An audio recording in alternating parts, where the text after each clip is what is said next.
নমস্কাৰ, মোৰ channel help and গাইডলৈ সকলোকে পুনৰ স্বাগতম জনাইছোঁ।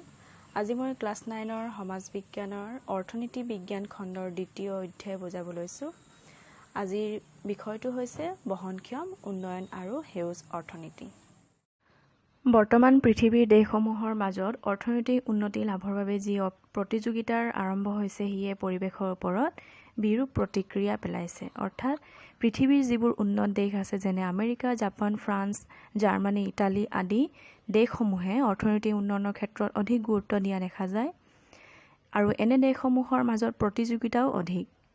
অৰ্থনৈতিক ক্ষেত্ৰত এই দেশসমূহে শীৰ্ষস্থান দখল কৰিব বিচাৰে, যাৰ ফলস্বৰূপে পৰিৱেশ আৰু প্ৰকৃতিলৈ সংকট নামি আহে আৰু ইয়াৰ ফলত বহুতো বনাঞ্চল ধ্বংস হয়, প্ৰদূষণৰ সমস্যা বৃদ্ধি পায়, বনজ সম্পদৰো বিলুপ্তি ঘটে আৰু তাৰ লগে লগে পৰিৱেশৰ যি ভাৰসাম্যতা আছে সেয়া নোহোৱা হৈ যায়।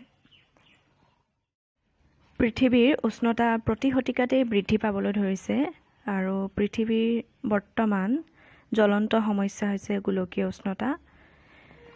গোলকীয় উষ্ণতা সমস্যাৰ উদ্ভৱ হোৱাৰ মূল কাৰণ হৈছে উন্নত দেশসমূহৰ অৰ্থনৈতিক প্ৰগতি আৰু প্ৰতিযোগিতা ইমানেই বৃদ্ধি পাব ধৰিছে যে তাৰ ফলত উদ্যোগীকৰণ, নগৰীকৰণ প্ৰক্ৰিয়াও সিমানেই ক্ষিপ্ৰতৰ হৈ পৰিছে আৰু তাৰ লগে লগে গোলকীয় উষ্ণতা সমস্যাও গা কৰি উঠিছে। গোলকীয় উষ্ণতাৰ ক্ষেত্ৰত উদ্যোগীকৰণ প্ৰক্ৰিয়াটোৱে বেছি প্ৰভাৱ পেলাইছে, কাৰণ কাৰ্বন ডাই অক্সাইডৰ পৰিমাণ যিমানেই বৃদ্ধি পাব গোলকীয় উষ্ণতা সমস্যাও সিমানেই বৃদ্ধি পাব। গোলকীয় উষ্ণতা সমস্যাৰ ফলত জৈৱ বৈচিত্ৰ্য হ্ৰাস পায়, জলবায়ু পৰিৱৰ্তন হয়, অৰ্থাৎ কোনো অঞ্চলৰ উষ্ণতা অধিক বৃদ্ধি পায়, কোনো অঞ্চল মৰুকৰণৰ কবলত পৰে আৰু কোনো অঞ্চলত গছ-গছনিৰ সংখ্যা কমি যোৱাৰ ফলত বৰষুণৰ পৰিমাণ কম হয় আৰু বহুতো সমস্যাই গা কৰি উঠে, যেনে মেৰু অঞ্চলৰ বৰফসমূহ গলিব ধৰিছে আৰু তাৰ ফলত বহুতো অঞ্চল জলমগ্ন হৈছে, আনহাতে সাগৰ পৃষ্ঠৰ উত্থান হোৱা দেখা যায়। অৰ্থনৈতিক উন্নয়ন আৰু অৰ্থনৈতিক বিকাশৰ ফলত পৰিৱেশৰ ওপৰত যাতে কোনো ধৰণৰ বেয়া প্ৰভাৱ নপৰে সেই উদ্দেশ্য লৈ 1987 চনত ব্ৰণ্ডটলেণ্ড আয়োগে বহনক্ষম উন্নয়নৰ ধাৰণাটো দাঙি ধৰিছিল আৰু এই আয়োগক পৰিৱেশ বা উন্নয়নৰ বিশ্ব আয়োগ বুলিও কোৱা হয়।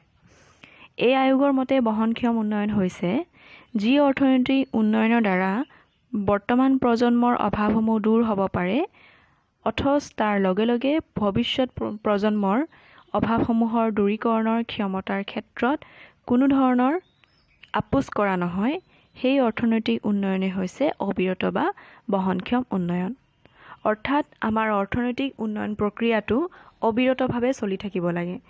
বৰ্তমান প্ৰজন্মৰ অৰ্থাৎ আমাৰ যিবোৰ অভাৱ আছে সেই অভাৱবোৰ যিদৰে দূৰ হৈছে, ভৱিষ্যত যিটো প্ৰজন্ম আছে বা আহিব সেই প্ৰজন্ময়ো যাতে অভাৱসমূহ তেওঁলোকৰ বাবেও যাতে অভাৱসমূহ সহজে দূৰ হয়, তেওঁলোকে যাতে ভুক্তভোগী হ'ব লগা নহয়, যিবোৰ সুবিধা আমি পাই আছোঁ সেই সুবিধাবোৰ যাতে তেওঁলোকেও পাই থাকে আৰু এনেধৰণে কৰা উন্নয়নেই হৈছে বহনক্ষম উন্নয়ন।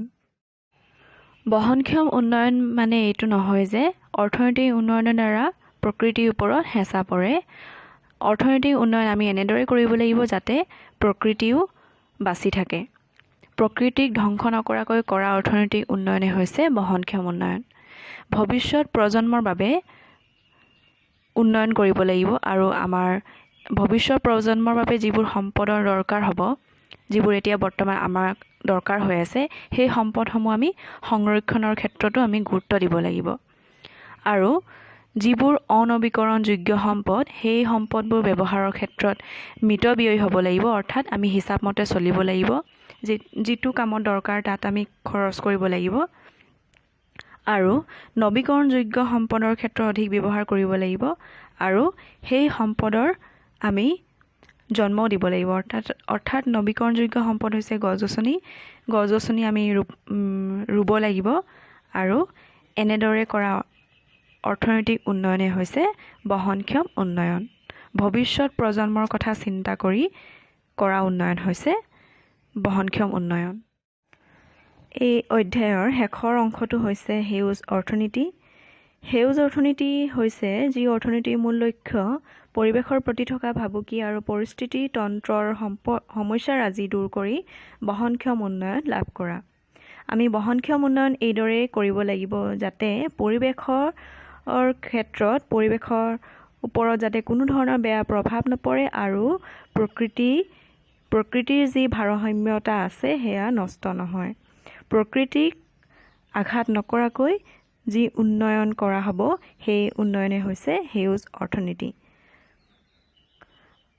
ইয়াৰ বাবে আমি কৰিব লাগিব বৃক্ষৰোপণ কৰিব লাগিব অধিক হাৰত, লগতে কাৰ্বন ডাই অক্সাইডৰ পৰিমাণ কম কৰিব লাগিব, প্ৰদূষণ আমি ৰোধ কৰিব লাগিব আৰু যিবোৰ শেষ হৈ যোৱা সম্পদ আছে অৰ্থাৎ অনৱীকৰণযোগ্য সম্পদ সেই সম্পদৰ ক্ষেত্ৰত আমি সংৰক্ষণ কৰিব লাগিব আৰু তাৰ লগে লগে আমি বিকল্প সম্পদৰো সন্ধান চলাব লাগিব।